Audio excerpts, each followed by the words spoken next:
unleashing the greatest force in the world, human innovation. When innovation occurs, and achievement becomes the standard by which effectiveness is measured, businesses transform. They become capable of successfully competing in a world where flexibility and adaptability are the keys to not just surviving, but thriving.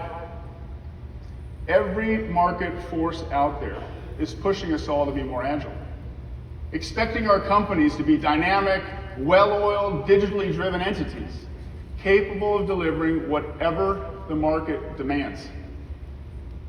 But ultimately, it comes down to empowering the type of success at the individual team and executive levels that can have a positive effect throughout an organization, making it more efficient, more successful, and quite frankly, more satisfying to be a part of. And achievement sparks further achievement. It builds momentum, and it spreads virally, creating a flywheel effect. And like a flywheel, it takes some energy to get started. But when achievement becomes that new normal in an organization, it creates energy that has powerful and lasting effect. I see this happening all the time, from upstarts to the most mature companies that you would not think could possibly move that quickly. At Smartsheet, that is what we mean.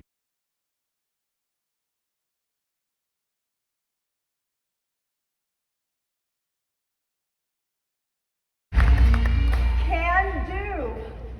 What a better way to launch our new campaign than using the words that matter most, yours. Because you're what makes Smartsheet so special. It's that CanDo spirit that's evident in the solutions that you're developing, the teams you're enabling, and the never been done before achievements you're making with the platform. And that's what we're here to celebrate today. You have all dared to dream big, to do more, find a better way, always on the quest to push yourselves, your work, your mission further. And the proof of that is right here in front of me. I can send alerts, I can send reminders, I can send an update request, I can move a row from one sheet to another sheet, I can have something automatically lock when it's completed. I have a lot of different, and I can combine all those things in one giant rule. I can also set rules to be recurring. So maybe it's every day, every week, every third Thursday. Every third Thursday, if the status is still not complete and it's assigned to Bob, I can get as complex as they want. But the value of automation is that I don't have to do that. I let Smartsheet do that work for me. And this is really, really powerful and a big game changer. So again, if you know you're doing a lot of manual today in your process, or there's a lot of things that you're doing repetitively, this is where you want to think, I want to automate some of this and take that manual out for me. Smartsheet empowers the workforce is through forms. Forms are a great way to capture data into Smartsheet, and today over 1 million Smartsheet forms are completed every single week. Recently we introduced some new forms options with a more modern and clean look. One of the biggest requests we have to get improvements to forms is the ability to select multiple items for a drop-down list. Anybody ask for that? Somebody in the order maybe? So, well, we heard you, and today I'm really excited to announce multi-select drop-down lists for forms. Now, multi-select drop-downs are really helpful to track multiple locations for a job, or more than one department that's working on a project, or multiple parts of an order, or almost any type of survey. So it's super helpful.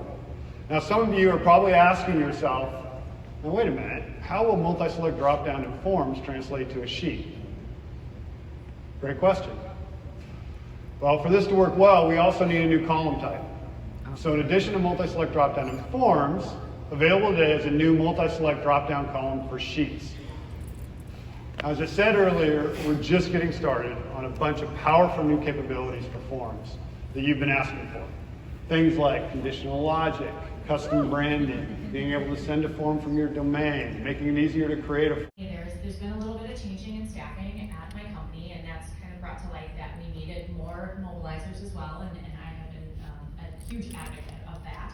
But there was one individual in my company who, for the last 2 years, I have been hounding her of like, this would change the game for you and your team, and I don't think she's in the room, so I can say it's our director of marketing and research, and she is a highly intelligent woman. She knows her stuff, but she always looks at me, she goes, Smartsheet is yours, not touching it. So with some staffing changes, it changed, and she has now become one of 4 individuals who needs to take a vertical. In the last month and a half, she has made things in Smartsheet via dashboards, via all of her research and marketing data. My jaw dropped when literally, I just sat and I went, wow. And she looks and she goes, oh my God, like I can't wait to do this next thing in Smartsheet. And do you know that now Joe doesn't get interrupted anymore all day long, and now we just send this link out and it's all taken care of, and wait. And I just looked at her and I go, I've been trying to get you to do this for 2 years. And she goes, I know. And I also optimized this. And she just kept going, and I looked at her and I'm like, month and a half! We could have been doing this for 2 years. But it's also just finding that win for the person to really gravitate on it, and that's not giving up. That's kind of the other thing. I knew this would be a game changer, and like you said, with your retired principal, once they're in, they're in. Well, how does the corporate group get all the celebrities? Easy. Next lesson I learned. There are really only 2 kinds of people at work. Expanders and containers. I don't mean to oversimplify, but I really see it that way. And by your very nature, you're one or the other. I learned this valuable lesson one day when Esther Kaplan, who would be my future partner, came into the business and wanted to have a job as a salesperson. Everything about her was non-sales. She had a little knit suit, little pearl buttons. She squeezed her knees so tight together, the top of her knees are all white. She's so nervous, like this lady doesn't have a chance in sales. And I was giving her my card, a quick interview. Thank you so much for coming. We'll call if we have anything. And she takes my card and she hovers over her little neat purse with a clasp that made a real, like the crispest sound I ever heard. And she's hovering over it and she files my card. And when she tips her purse, I see she has miniature file dividers in there with labels. Weird shit. So I say to her, Esther, I think you'd be phenomenal at sales. You have all the attributes I always look for. In fact, I'm so impressed with you, I would like to take you under my wing and teach you everything. You'll be my right-hand person. I'm going to teach you everything. Why did I lie through my teeth at that poor woman? Because in that purse, I saw the future of my business. I figured if she could keep her purse in that order, could you imagine what she'd do with this business? And so she came in as a salesman, actually was an efficiently consistent salesperson, not a superstar. But she consistently met her overhead, and on the side, she helped me build a business. Now let me tell you what Esther Kaplan was amazing at. She was at policies, fabulous. I would go out to a bank, ask for an extension of a credit line, they would lower it. Esther would go out with the same financial statement and come back with a double credit line. How did she do that? They trusted Esther. They didn't trust me, and they were right. True, that was her gift. She could work with the accountants. She had policy manuals. She brought us into the internet early. Everything was in order. Everything was color files. Everything was color files. You didn't have to read the labels. She was a genius at organization. What was I good at? I was good at recruiting, advertising, public relations, brainstorming, coming up with a big idea. But without Esther, I could have never built that business. She was my polar opposite. And from that very important lesson, I learned to always lead teams with polar opposites. One's a yin, one's a yang, whatever the modern thing is. But container expander, if you can put them together, you have mutual respect, mutual strength, you don't ever have to look at anything again. I opened office after office. I would never, ever open an office without 2 people at the head. Nobody ever did that. But I found that why not replicate the system that works for me now? And that's what we did, up and down Manhattan into Brooklyn. And I never even had to visit the offices. They were all so well taken care of. So the sooner you could spot what someone is by their nature, expander or container, and put them in a position that needs that characteristic, the more powerful the employee will be. The more they will do for you because they're well suited, the happier they'll be because they're well suited. It's a natural talent, and you ought to know what the talent is before you decide to pigeonhole someone. That's my point there, expanders and containers. The next point is hire happy people. When I first started hiring people, I would look at a resume and see that someone was well, I shouldn't say when I first did, but when I started to be able to hire people who actually had some experience that wanted to work for me, I would look at the resume, see the sales or see the talent, if it was technology, if it was personnel, and really realize they really knew what they were doing. And I didn't really like them so much because they're a little low-keyed or they're a little sour, but I knew if I got them in the company with that talent, I would make them a superstar. I would pour myself into them, help them out, they would get happy. And then I found out if their mother and father couldn't make them happy, there wasn't shit I was going to do to make them happy. And so 3 years into the company, I started realizing I'm never going to hire anyone who's not happy. Main characteristic in any position in this company is I want a happy person. Why a happy person? Because happy people are open-minded. Happy people will take on anything and think that they have a shot of succeeding, whether they can or not. Happy people are expandable. Happy people are givers. Happy people pitch in when you need help. Happy people stay with you in bad times. Happy people. When I made a mistake and hired a clunker, that's the other part of this, okay? Oh no, wrong one. Okay, I don't have to go backwards, good. I thought I had another slide there. Miss it there.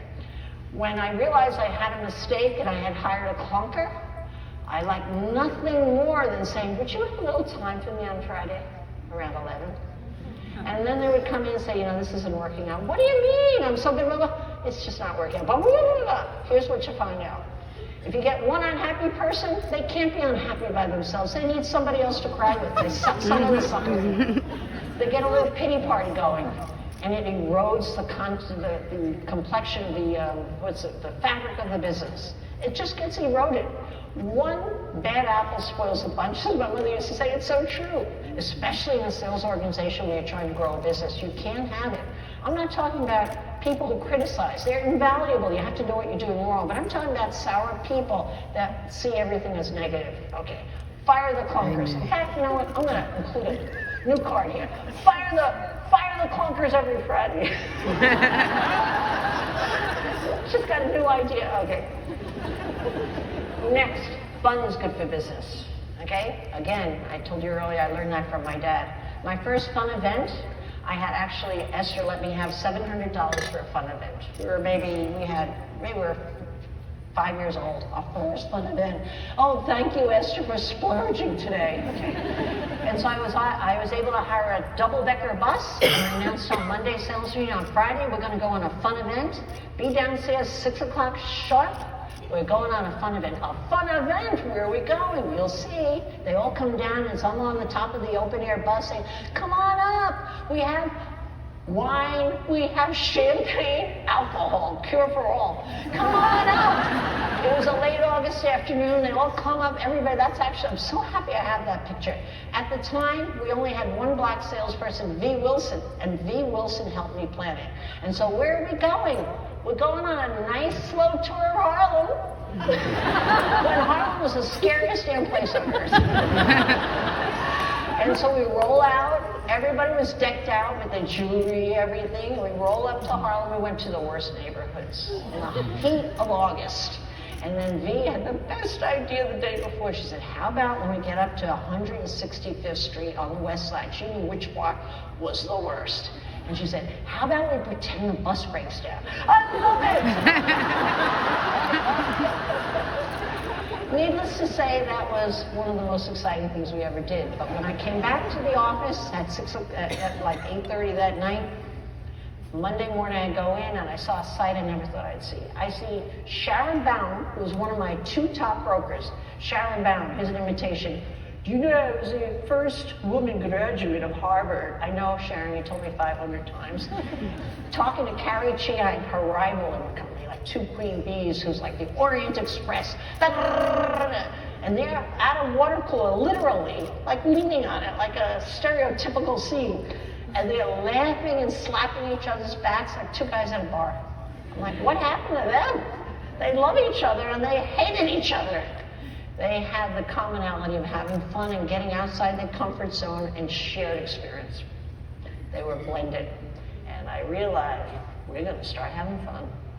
And I started becoming a fun master again and again and again. I consider it probably a third of what I worked on at the company in great detail.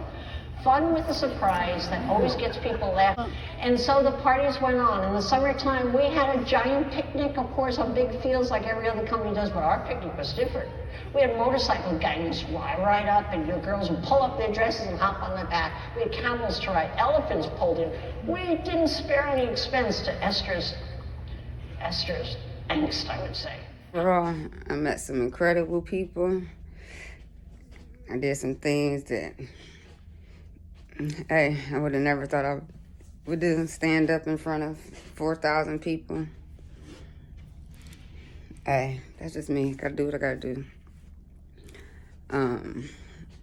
It was really a thrilling experience. I met some top execs, met some IT people, met some very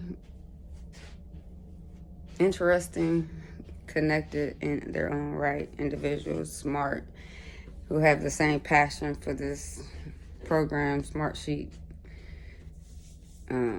It just changed the way I work, and it's made work so seamless and made work make sense, made work have a purpose. So overall take on my whole weekend, my week, it was pretty fantastic. Right now, overall, very impressed. Learned a lot.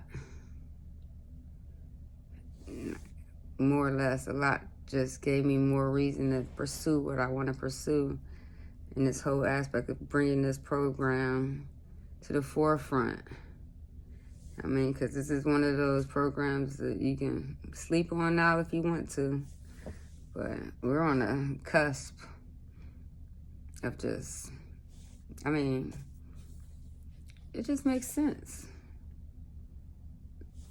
It just makes sense. I mean, just the mediocrity of the old way. It's time to buy in. Buy in or keep throwing money away. One of the two. But that's my take on that.